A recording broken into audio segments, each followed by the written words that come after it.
반갑습니다. 오늘 여러분들과 함께 마태복음에 있는 말씀을 통해서 누가 아버지의 뜻대로 하였는가라는 제목으로 여러분과 함께 은혜를 나누고자 합니다. 제가 벌써 이제 신학교를 졸업하고 대학원을 졸업한 지도 꽤 오래 됐는데 대학원을 공부할 때 일이었습니다.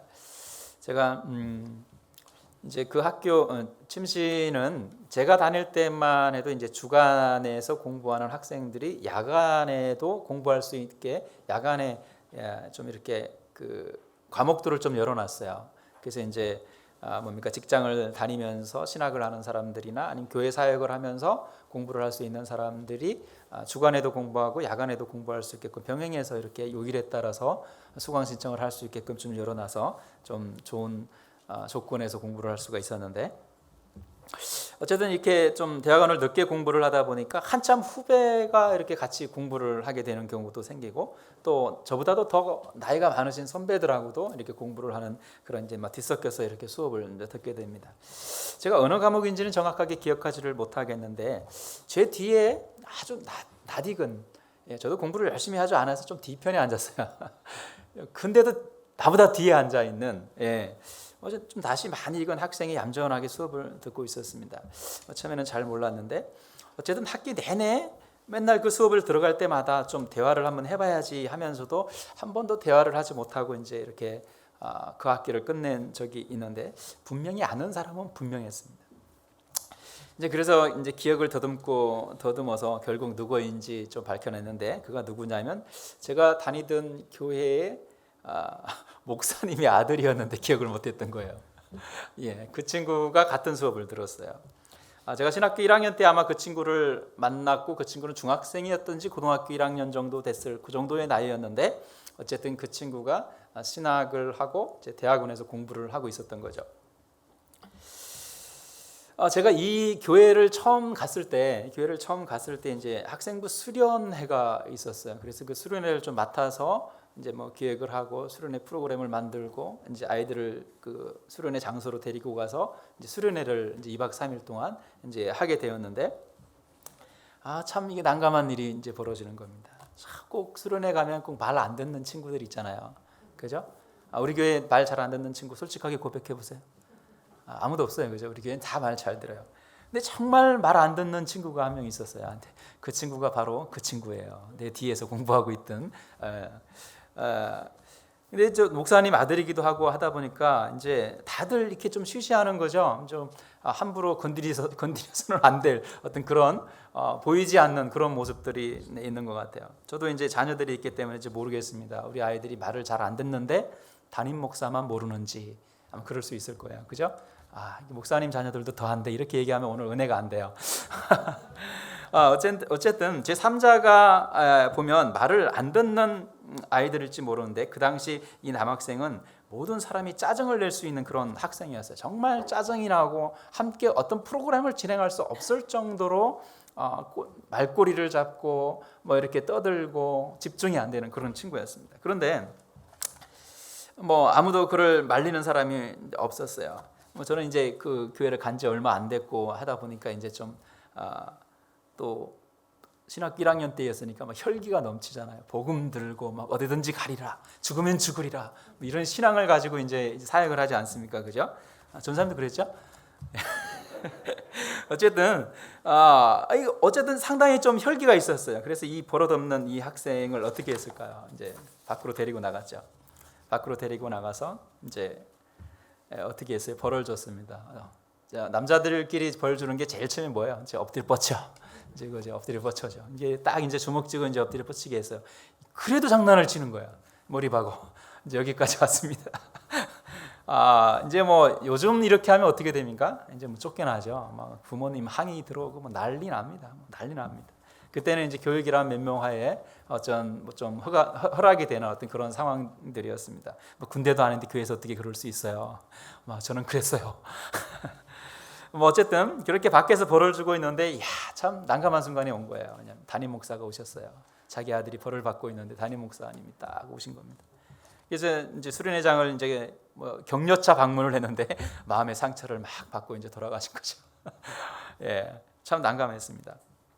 서로 이제 눈빛이 이제 담임 목사님하고 오가면서 말도 못하고 이런 난처한 상황들이 되었는데, 이제 그리고 나서 이제 시간이 흘렀어요. 뭐 저는 저대로의 또 이제 교회를 옮겨서 다른 교회의 사역지로 가고, 또 그 친구는 이제 어떻게 지냈는지 몰랐는데 이 이제 학교 몇 년이 흘러고 난 다음에 이 학교에서 같은 수업을 듣는 동기가 되어 있는 겁니다.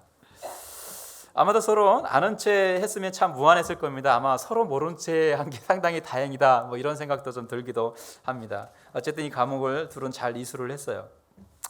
제가 이야기를 드리고 싶은 것은 변화된 한 사람을 보면서 많은 생각을 하게 되는 겁니다. 참 말 안 듣고 변화될 것 같지 않고, 또 목사님의 발목을, 이제 아버지가 목사님이니까 그 목사님의 발목을 잡는 그런 녀석이었는데 참 잘 성장해서 제가 겉보기에도 참 얌전하고 참 신실한 신학생이 되어서 공부를 하고 있더라는 겁니다. 하나님은 그렇게 모난 구석들의 삶의 모습들을 다 다듬으시고 하나님이 쓰시기에 좋은 돌로 또 만들어 나가시는 모습을 볼 수가 있습니다. 하나님을 인격적으로 만나면 새로운 사람이 되는 것입니다. 주님을 만나고 자신의 잘못을 회개하고 새로운 삶의 방향을 향해 나아가면 기존에 나보다 못하고 말 안 듣고 문제가 많은 사람이라고 비판받던 사람들보다도 더 오히려 어떤 그런 사람들이 오히려 더 훌륭하게 변화되어 있는 모습을 우리는 발견하게 됩니다. 주님을 만난 사람은 변화가 일어납니다. 변화가 없다면 늘 자기 기준의 삶에서 갇혀 살아야 합니다. 사고방식이나 신앙의 모습이나 늘 자기 기준이 됩니다. 여러분, 성경에 나오는 바리새인과 제사장들과 장로들이 바로 자기 반성이 없이 자신의 기준으로 남들을 평가하는 교만한 사람들이었습니다. 그들이 성경 지식이 없던 것도 아니었고 예배를 안 드린 것도 아니고 아주 철저하게 그들의 삶 속에서 신앙생활을 했지만 그들은 그것으로 그냥 그 전통에 물들어 있어서 자신의 삶의 모습을 돌아보지 못하는 사람들이었습니다. 오늘 본문은 예수님이 회당에서 말씀을 전하시는 모습을 보면서 대제사장들과 장로들이 예수님에게 무슨 권위로 이런 일을 행하느냐, 무슨 권위로, 네가 어떤 사람이, 너는 그냥 나사렛에서 그렇게 목수의 아들로 태어난 그런 사람이 여기서 그런 일들을 행하느냐, 그렇게 말씀을 전할 수가 있느냐, 이렇게 묻습니다. 그때 이제 예수님께서 답변을 하면서 그 첫 번째는 침례 요한의 권능이 하늘로부터 왔느냐, 이렇게 오히려 이제 대묻게 되죠. 침례 요한이 그때 당시에 이제 아주 이제 선지자로서의 신망을 받고 있었지 않습니까? 그 제자들도 역시 마찬가지로 많은 사람들이 좋아했고 또 그들을 따라다녔습니다. 그래서 침례 요한의 권능이 하늘부터 왔느냐, 사람에게서 왔느냐라는 이제 역질문을 하게 되는 거죠. 하늘에서 왔다고 하면 그를 침례 요한을 따르지 않는다는 것이 문제가 될 것이고, 또 사람에게서 왔다고 하면 이미 침례 요한을 따르는 백성들에게 원망을 살 것이고, 어떻게 보면 그들을 미워하는 사람들을 만들기 때문에 뭐 어떻게 답하기에 상당히 곤란했습니다. 그러니까 이들이 뭐라고 얘기합니까? 어디서 왔는지 나도 모르겠다, 이렇게 얘기하는 거죠. 그래서 예수님도 또 뭐라고 그래요? 나도 이 권능이 어디서 왔는지 나도 모르겠다, 이렇게 얘기하시는 거죠. 두 번째는 두 아들의 비유를 통해서 그들의 잘못된 신앙을 꼬집고 있는 모습을 볼 수가 있습니다. 한 사람에게 두 아들이 있는데 첫째 아들에게 너 저 포도밭에 가서 일을 해라고 이제 아버지가 얘기했어요. 그랬더니 이 첫째 아들이 뭐라고 얘기합니까? 예, 알겠습니다, 이렇게 아버지한테 얘기를 했어요. 그리고 어떻게 했다고요? 가서 일을 하지 않았어요. 말만 예 하고 포도밭에 가서 일을 하지 않았습니다. 그리고 둘째 아들에게도 똑같이 이 아버지가 얘기합니다. 얘야, 너 포도밭에 가서 일을 해라 라고 말하니까 이 둘째 아들은 듣자마자 저 싫어요, 저 안 할래요, 이렇게 얘기하는 겁니다. 여러분들 우리 주위에도 이런 친구들 많죠. 뭘 좀 시키면 일단은 no 하는 친구들이 많습니다. 아니요, 안 해요, 그런 친구들이 많습니다. 또 반면에 예, 하겠습니다, 제가 하겠습니다, 꼭 하겠습니다, 이렇게 말하는 사람도 있습니다. 그런데 어떻습니까? 이 둘째 아들은 가기 싫다고 얘기했지만 나중에 부모님이 얘기했는데 내가 안 하면 안 되겠지 하면서 실질적으로 몸이 움직여서 밭으로 가서 일을 했다는 것입니다. 그래서 예수님이 묻습니다. 이 두 아들 중에 누가 아버지의 뜻대로 하였느냐라는 질문을 거기에 모여있는 대제사장들과 장로들에게 한 겁니다. 자, 여러분들 누가 아버지의 뜻대로 한 사람 같아요? 첫째 아들 같아요? 둘째 아들 같아요? 둘째 아들 같아요? 둘째 아들 처음에 안 한다 그랬는데 어쨌든 둘째 아들입니다라고 거기에 있는 사람들도 얘기했습니다. 여러분들처럼. 그런데 잘 보면 두 아들 모두 장단점이 있는 것은 사실입니다. 그죠? 첫째 아들은 아버지의 근심을 들기 위해서 일단 일은 하지 않지만 무조건 예라고 말하며 순종하는 사람처럼 이렇게 보입니다. 예, 하겠습니다. 아버지가 뭘 시키는데 아니요 하면 기분 나쁘잖아요. 아버지가 일단은 yes, 그죠? 예. 우리가 뭐 지혜로운 사람은 아마 그렇게 대답할지 모릅니다.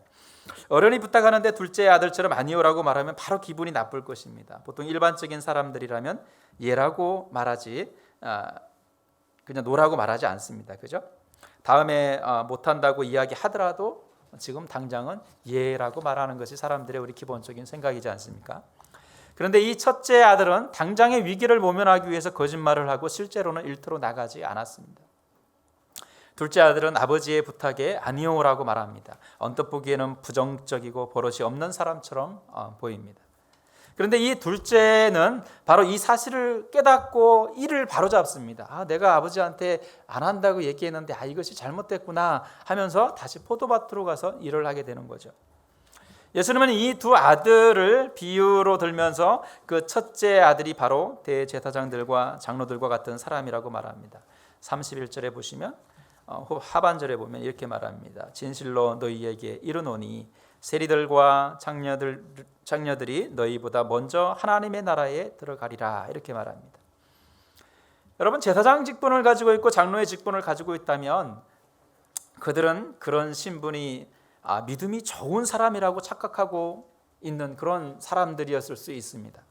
국민들의 신망을 받고 늘 우러러보는 그런 사람의 삶의 모습으로 살다 보니까 나 자체가 믿음이 좋은 사람이고 신실한 사람이고 정직한 사람이고 이렇게 생각할 수 있는지 모르겠습니다. 실제적으로 자신들의 죄악에 대해서는 인정하려 들지 않는 무결점의 사람으로 스스로 생각하고 있는지 모릅니다. 아니, 자신의 죄조차도 알지 못하는 사람들입니다. 오히려 세금을 강탈한 세리들은 그들의 죄를 깨닫고 용서를 빌었고 또 몸을 팔아서 삶을 살아가는 사람들도 예수님을 만나서 회개하고 믿음의 길로 들어선 그들이 먼저 하나님의 나라를 경험하게 되리라고 예수님은 말씀하고 계십니다. 우리는 모두가 죄인입니다. 그 잘못을 우리가 깨닫느냐 그렇지 못하느냐 하는 문제는 우리에게 있습니다. 점점 내 위치가 믿음의 척도처럼 담을 쌓고 있다면 내 죄가 내 직분으로 충분히 감당할 것 같은 착각에 빠질 수 있게 됩니다. 내가 이제 집사가 되었어. 내가 이제 권사가 되었고 내가 이제 안수 집사고 내가 이런 높은 교회에서 교사하고 또 아이들보다 더 신앙이 좋아. 이런 것들을 통해서 신앙을 그렇게 얘기하는 사람들이 생긴다는 것입니다. 당신 참 신앙이 좋습니다. 그래서 나는 교회에서 교사도 하고요, 이것도 하고요, 저것도 하고요. 이것이 믿음의 척도인 것처럼 우리가 착각하며 살아갈 수 있다는 것입니다. 분명한 것은 우리는 죄를 용서받아야 하는 사람들이기 때문에 분명한 회개의 기도가 있어야 합니다. 스스로 아무것도 해결할 수 없다는 것을 너무나도 잘 알고 있습니다. 32절에 보시면 요한이 의의 도로 너희에게 왔거늘 너희는 그를 믿지 아니하였으되 세리와 창녀는 믿었으며 너희는 그것을 보고도 끝내 뉘우쳐 믿지 아니하였도다 이렇게 말합니다. 말씀은 수없이 많이 알고 예배의식을 한 번도 그렇지 않고 헌금도 잘하고 또 11조도 구별해서 잘 드렸고 또 하루에 3번씩 기도도 했고 그들의 마음속에 이런 늘 보이는 신앙의 삶의 모습으로 남들을 의식하며 사는 삶을 최고의 모습으로 최고의 신앙으로 생각하며 교만한 신앙생활을 했는지 모릅니다. 그러나 밑바닥에 있는 세리나 창녀들처럼 죄의 구렁텅이에서 비난을 받으면서 살았지만 그들은 말씀을 듣고 이제 변화된 삶을 살고 있는 겁니다. 신분이 아닌 믿음의 삶을 살아가는 것입니다. 그들은 더 이상 어떤 자신의 신분이 변화될 거라고 생각지도 않습니다. 단지 그들이 행했던 것은 내가 죄인이라는 것을 처절하게 느꼈고 주님 앞에 회개하고 자복하고 고백하는 마음을 통해서 구원의 역사를 이루어가는 사람들이 이 낮은 자의 사람들의 모습이었습니다.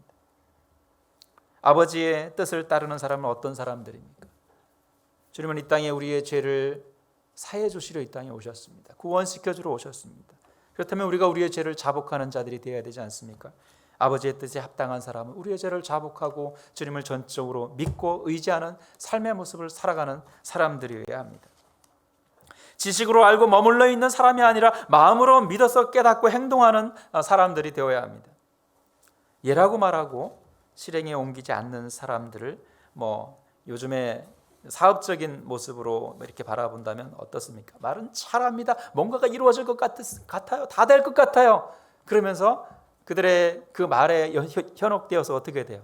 다 투자하고 이렇게 하고 나중에는 사기치는 이런 사람들이 참 많다는 거죠. 말로만 모든 일을 합니다. 말로는 바다에도 있고 하늘 꼭대기에도 있는 듯하지만 실제로 있는 장소는 죄의 한복판에 서 있다는 사실을 모르는 겁니다.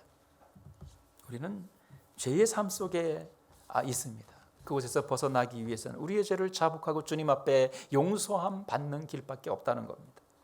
아니오라고 말했지만 진실을 알고 돌아서서 행동으로 옮기는 사람은 아무리 밑바닥의 인생을 살아도 아버지의 아들인 것입니다. 아버지의 뜻대로 사는 사람은 아버지의 모든 것이 자신의 것이 될 수 있습니다. 이제 우리가 아버지의 뜻대로 사는 인생이 되기를 기도합니다. 참 말 안 듣던 사람이 정신을 차리고 아버지의 뜻을 잘 따르다 보면 어느새 변화된 인생의 삶을 살고 있는 것을 발견하게 됩니다.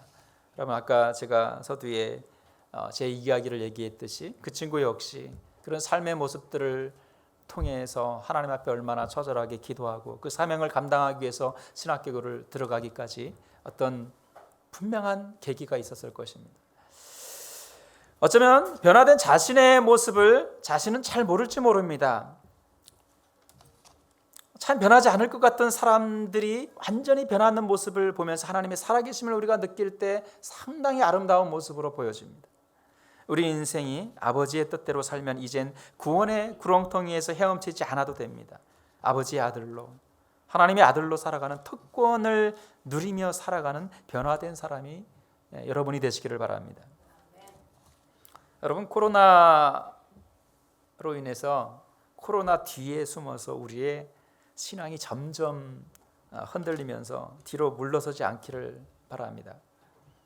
모이기 힘드니까 온라인 예배를 드려보았지만 점점 더 많은 사람들이 어디론가 사라지고 없습니다. 야, 니네 모이지 말고 예배를 그렇게 해. 성도들이 다 그렇게 얘기합니다. 온라인 예배로 해. 다 그렇게 합니다. 그래서 저는 그래, 이 시대에 이렇게 하는 것이 어떻게 보면 맞을지 몰라. 그래서 온라인 예배를 이렇게 시도를 해봤는데 점점 갈수록 그 예배를 드리는 숫자들이 줄어들어요. 다 어디 간 겁니까? 다 어디 갔어요? 너무나 안타까운 삶의 모습을 바라봅니다. 이것은 코로나 뒤에 우리가 그냥 숨어버리는 게 아닐까요? 우리의 삶의 모습을 하나님께 진실한 마음으로 나가려고 하는 것이 아니라 어디서 예배를 하든 그것이 무슨 상관인가라고 이야기하기 전에 뒤로 숨어버리는 이 안타까운 현실의 삶의 모습을 보면서 참 우리가 어떤 길을 가고 있나 하는 것을 좀 생각하게 되었습니다. 코로나로 우리가 정말 조심하며 행동해야 한다면 그 자리에서 예배는 드려야 하지 않겠습니까? 또 보이기 위한 형식적인 모습으로 예배를 패스하는 모습은 우리를 스스로 속이며 말로만 예라고 말하고 행하지 않는 이들과 별반 다를 것이 없을 것입니다. 이제 우리 주님 앞에 나와서 함께 예배하며 하나님의 뜻을 이루어가는 믿음의 자녀로 살아가기를 소망합니다. 좀 더 성숙된 모습을 통해서 또 다른 사람들이 예수님을 믿고 변화되어 하나님의 나라를 차지할 수 있도록 복음의 사명자로 살아가기를 원합니다. 여러분, 숨어있는 신앙에서 밭으로 나가서 일하는 아들의 삶의 모습으로 회복하기를 바랍니다. 이제 복음 들고 세상을 향해서 다시 일어서야 합니다. 이제 전도하기도 힘들어졌어요. 어떻게든 복음이 잘 전달되지 않을 겁니다. 기독교 인구는 점점 줄어들 겁니다. 이런 이야기들을 사람들이 수없이 많이 합니다. 코로나 이전과 코로나 이후의 삶의 모습은 너무나도 달라질 것입니다 라고 이야기합니다. 우리의 생각일 수 있습니다. 그러나 아버지의 뜻이 어디에 있는지는 우리가 알 수 없습니다. 그러나 분명한 것은 우리가 하나님을 예배해야 한다는 것입니다. 이것만큼은 변하지 않고 어디에 있든 무엇을 하든 어떤 장소에 있든 예배의 자리에서 우리가 벗어나서는 안 된다는 겁니다. 사람들 보일 때만 보이는 삶의 모습에서 신앙적인 겉모습만 드러내는 것이 아니라 우리 속사람이 변화되고 우리 속에 있는 죄악을 주님 앞에 내려놓고 용서함 받고 새 신앙의 삶의 모습으로 돌아서는 여러분들이 되시기를 바랍니다. 우리는 아버지의 뜻으로 살아가는 것은 우리가 죄인임을 고백하는 데서 시작해야 합니다. 그리고 용서함을 받고 믿음으로 구원을 이루는 일을 우리가 다시 한번 생각해보고 하나님 앞에 신실한 신앙의 삶의 모습으로 살아가는 여러분들이 되기를 간절히 축원합니다. 기도하겠습니다.